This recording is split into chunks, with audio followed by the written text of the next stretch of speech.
This is Shara Reds again. Nandito po tayo ngayon sa may Pedro Hill Residences. Ayan, dito po yan sa may Distrito 5. Mga kaibigan, ngayong araw ng Sabado, mayroon pong kasalang bayan dito at hosted po ng ating konsehal Parimon Yopangco, mga kaibigan. So, mamaya akit tayo, antayin natin si Yorme at si Vice Mayor Chi Atienza na pagdating dito po sa may Distrito 5 para po sa kasalang bayan. Alright, mga kaibigan, this is Shara Reds. Mga kaibigan, dito na po ang ating mahal na Yorme Isko at Vice Mayor Chi Atienza sa kasalang bayan dito sa Distrito 5, mga kaibigan. Dito po tayo ngayon sa Pedro Hill Residences. Ayan. At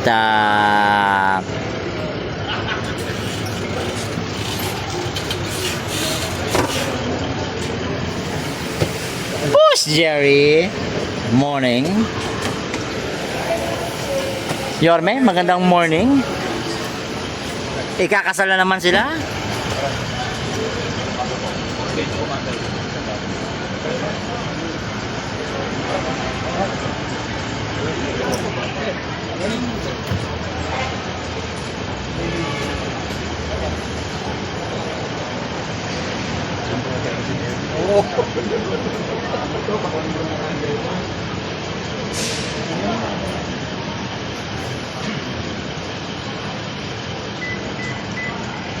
Alright, mga kaibigan, doon tayo sa may harap.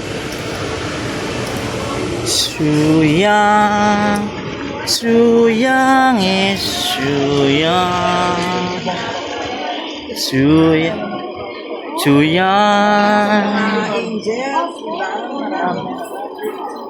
Good morning, Vice. Good morning, Blue. Blue. Palitan ko na. Chal blue, okay. Kasi pag ako top sa Blue. Blue. Blues clues. Parang pangit ng clues sa dulo, no?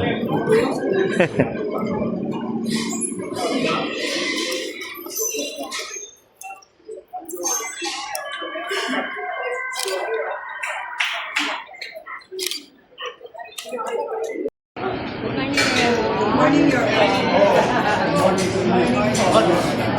Good morning, ate.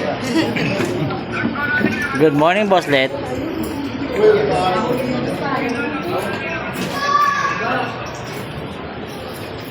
Good morning.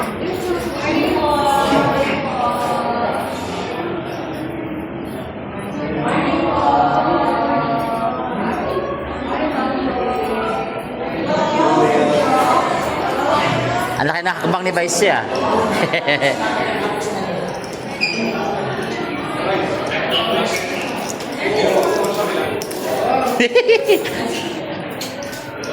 Hi, ate. Maliit lamang. Pero.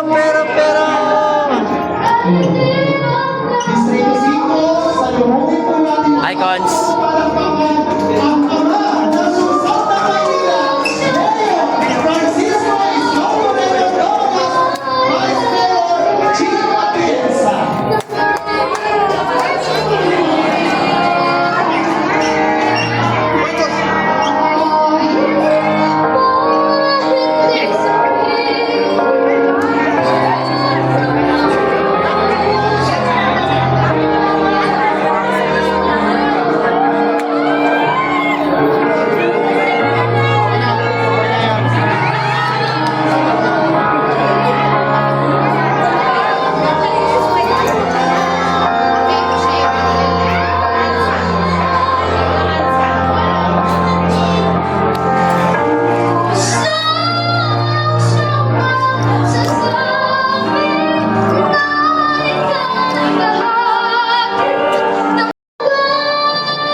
Yun, gusto ko mo rin yung gusto mo.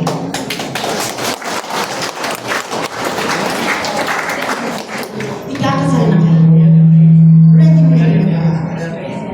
Ang masasabi ko lang, mahalin nyo ang isa't isa. Isama niyo ang Panginoon sa inyong sarili.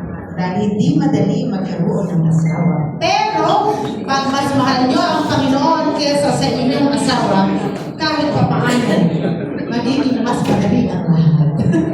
But nevertheless, nandito ako para ibigay ang mikropono sa isang tao na alam kong mahal na mahal niya ang kanyang asawa. In fact, ilang taon na?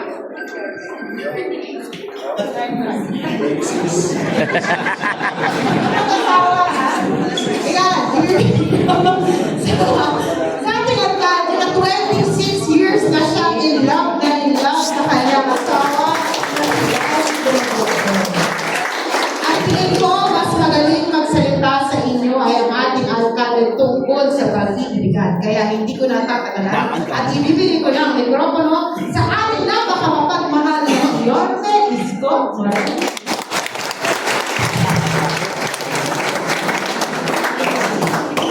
Good morning. Sigurado na ba kayo? Huwag na lang. Mukhang marami sa inyo dito.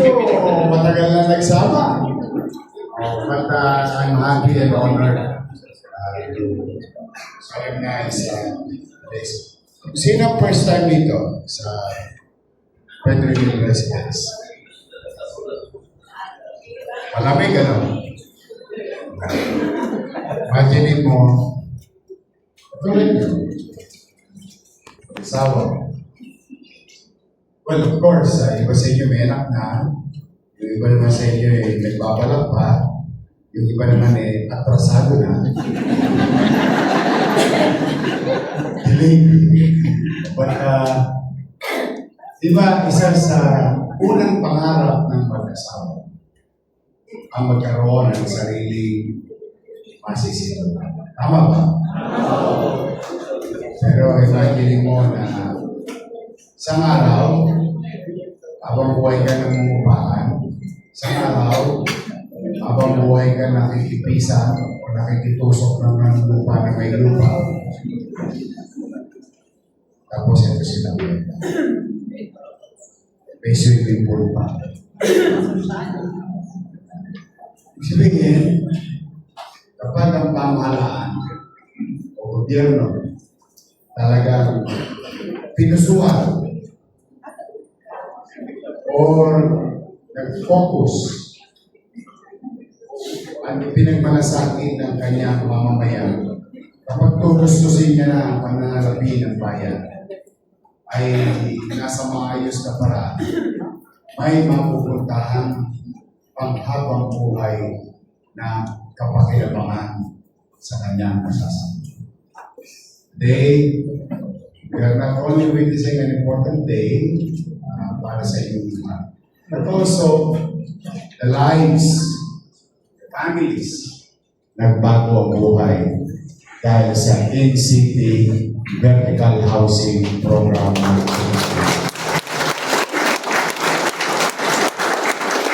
Noong isang araw, groundbreak na namin yung additional Beyond Dominion 2. Kasi nadali ko na yung Beyond Dominion 1. Ayun, literal yun, 100%. Yung nasa loob nun, baka nasa squatter ko sa Nicolas.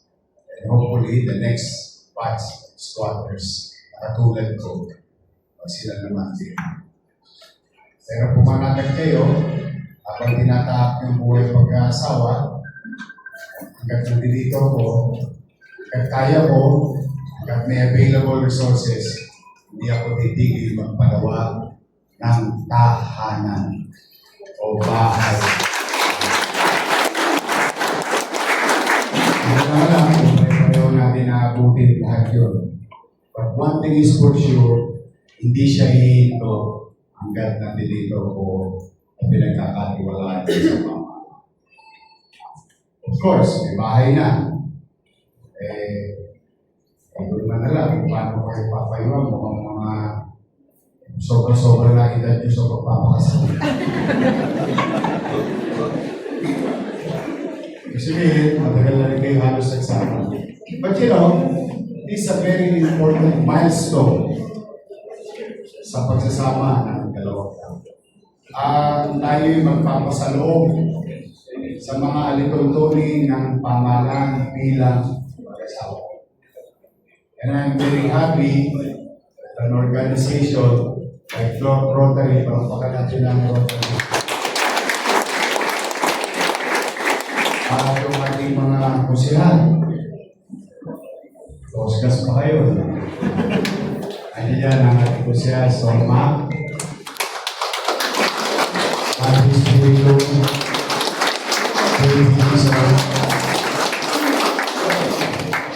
ito, pinata pa. Noong 1950s. Che Borromeo, Monyo Mango, ating Vice Mayor, I'm honored today sa Marquez Karangalan. Pero bago ko ituloy, dahil ito, pag sinimulan ko ito, wala pa ito 5 minuto. Kasal na kayo, ay kasal na kayo. Mahabang buhay na ito. But you know, sabi ni Chief Levi's kanina, ako daw ay 26 years nang kasal. Alam niyo ba, ilang taon kaming mag-shota? Ex-girlfriend ko na naging misis ko. One guess. Walang tamang sagot. Ilang taon kami mag-shota? 20? So, hindi ako naman. Sa 5 years old pala, may shota. 15? 5? 7? Alam niyo, ilang taon kami mag-shota? Isang buwan.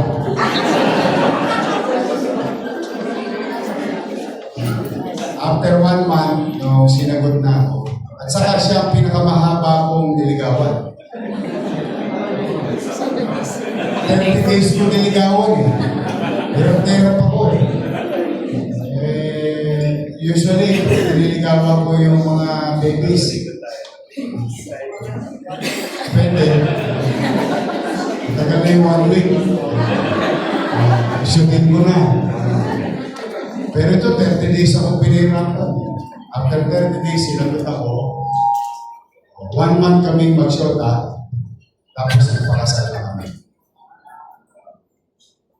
And that was 26 years. Yun, ba't naman gano'n? Masyadong risky. Tama naman. Two different genetics, style, life, habits, character. Puro magkakaiba. Gusto niya sabihin ko yung sikreto. May sikreto yan. Practice ko yung 2 rules. The first rule, why?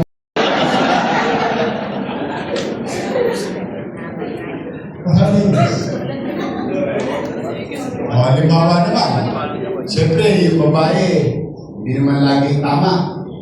Tama naman, ba? So, wife is always right. What is the second rule? The second rule is, if you think your wife is wrong, refer to rule number 1. Happy wife. Kita ninyo. Walang away, hindi mahihiwalay ang tikulong sa kulit. Meron nasa loob ng kulang mo, may outside ng kulang mo. Meron nasa papat, meron nasa hapat. Kaya wala kang pulsumin. But you know, marriage is not that. There is no playbook. Walang naitala sa mga nasusulat kung paano maging perfect ang isang pagsasama. Wala talaga. The end of the day, boils down to both of you. Kayo lang. Hindi yung biyanan nyo. Hindi yung mga kamag-anak ng asawa nyo. Hindi mga kapatid nyo. Kayo lang ang mag-ayos. At saka huwag kayo maglalaba sa labas ng bahay nyo. Okay, kasi makikita nila lahat. Pagdating ng araw, napapakialaman pa pagsasama. Kaya kung gusto nyo maglaban ng damit, sa loob lang ng bahay ninyo. Huwag nyo hahayaan na mangimasok ang ibang tao because at the end of the day, pag tiklop ng araw, sino nasa tabi mo?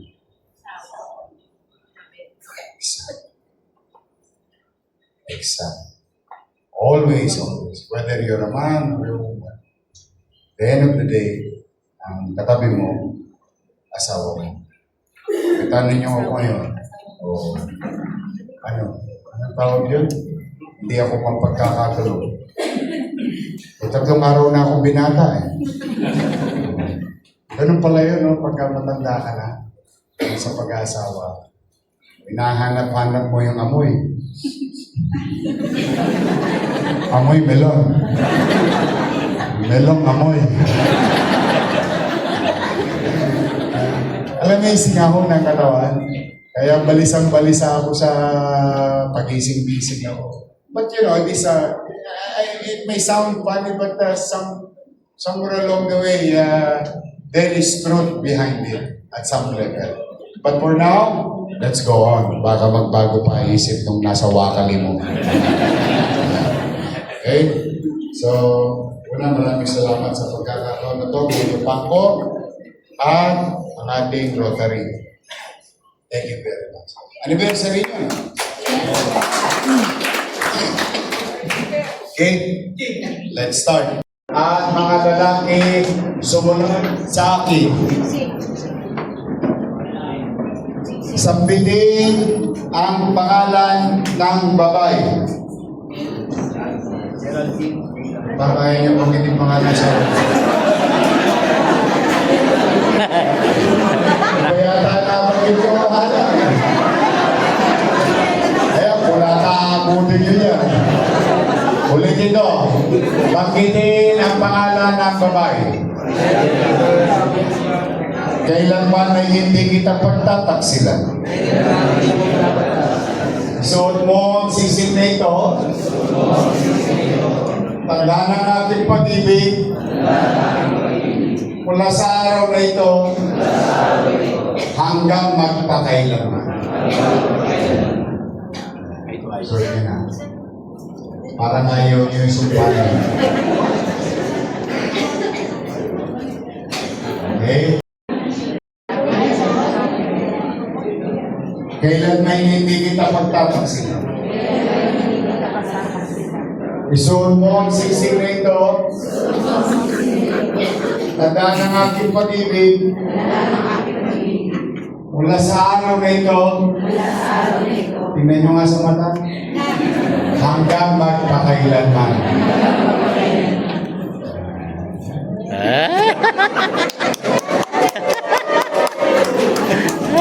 Okay. At tumarap sa akin.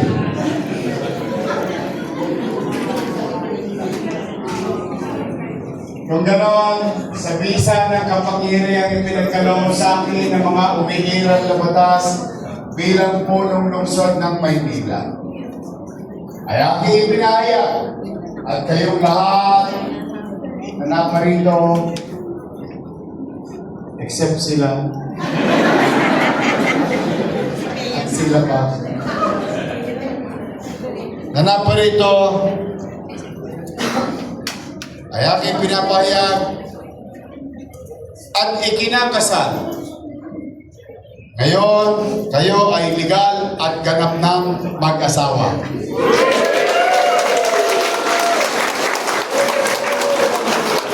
Maganap lahat, mga couple. Teka muna. Easy. Ayan, nakabigat tuklawan moment. 1, 2, 3.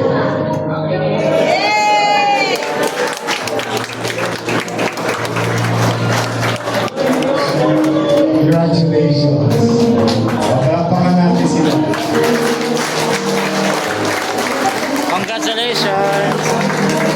Congratulations.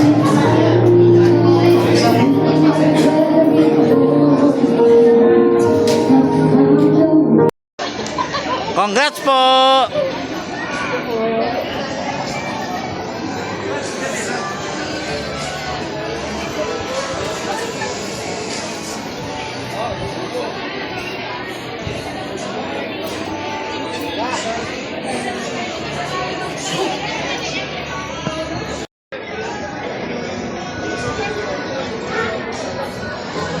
Hi! So mga kaibigan, ito po, kasal na po sila. Congratulations sa kanila. Ayun o mga kaibigan, so meron silang bit-bit pa uwi, pang simula. Ayan, may mga cake pa yan, mga yan. Yun o. Hi! Busy, busy. Congratulations! Uwian na!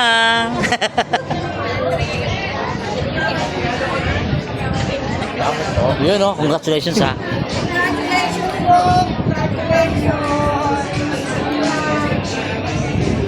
Malaki, malaki.